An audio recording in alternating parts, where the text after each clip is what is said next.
This is Jeff Timberell, Director of the Southwest Florida Real Estate Investment Association, here to talk about real-world real estate investing Part 1. This is going to be the first video in a longer series of videos. This mirrors presentations we have been doing in the Southwest Florida REIA for the last 3 months. Disclosure, we're sharing our own experiences and knowledge with you. Please do your own due diligence before utilizing anything here. This is not to be construed as investment advice, and you should seek competent counsel before trying this at home.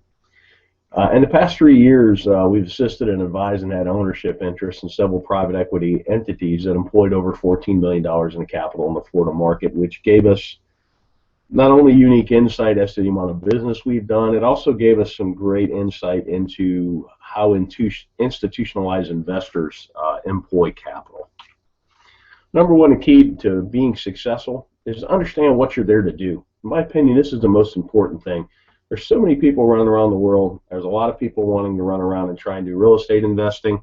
They take courses, they read books, they go to meetings, but they really don't know what they're there to do. They really haven't spent that critical time understanding what you're here to do, what's your mission, what's your goals. I mean, without having any goals, it's hard to achieve any goals, if that makes any sense.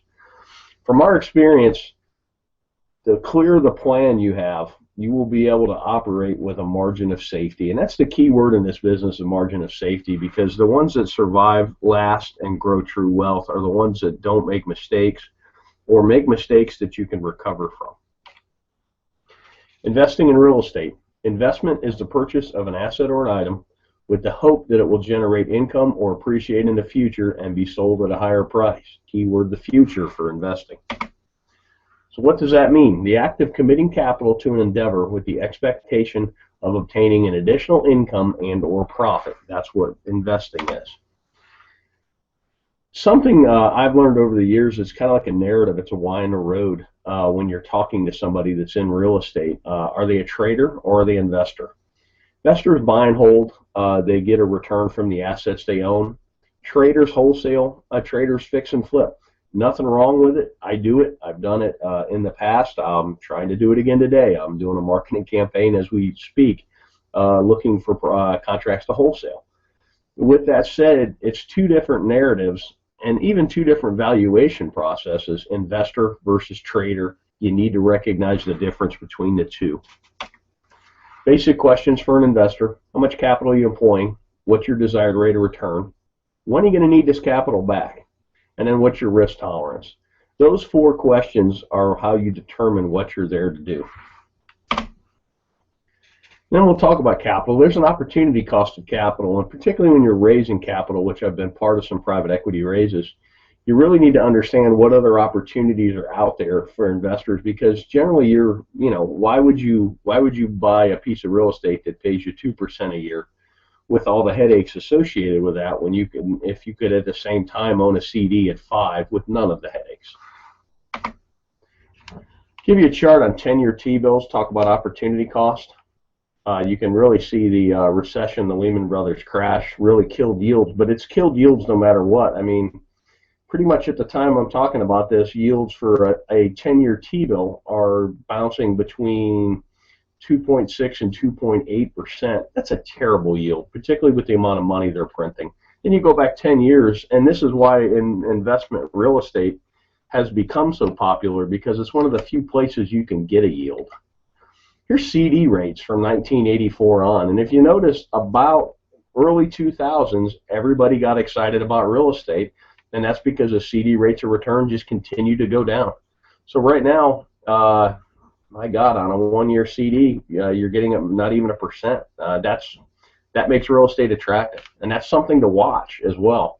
As CD rates and other rates on financial instruments go up, real estate may not appear as sexy, particularly to an investor who bought in the valley and bought right and has quite a bit of gain on the table. So opportunity costs in the real world. We already kind of talked about this.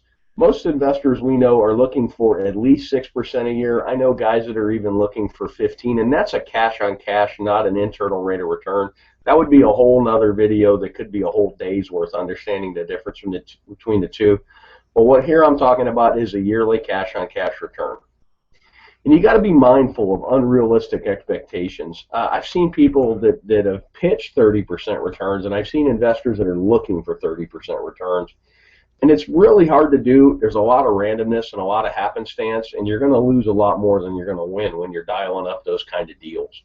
Unrealistic returns can lead to bad decision making because you seem to be chasing the golden goose instead of chasing a stable investment that pays you to own it. Let's talk about risk tolerance. These are two great quotes by Warren Buffett. And risk tolerance is really age dependent and your financial situation dependent as well. But here's a great quote. Look at the market fluctuations as your friend rather than your enemy. Profit from folly rather than participate in it. And that's most real estate investors, you're supposed to be a contrarian. I kind of put the world in, you're either a salmon or you're a lemming. You're either running with the crowd or you're running against the crowd.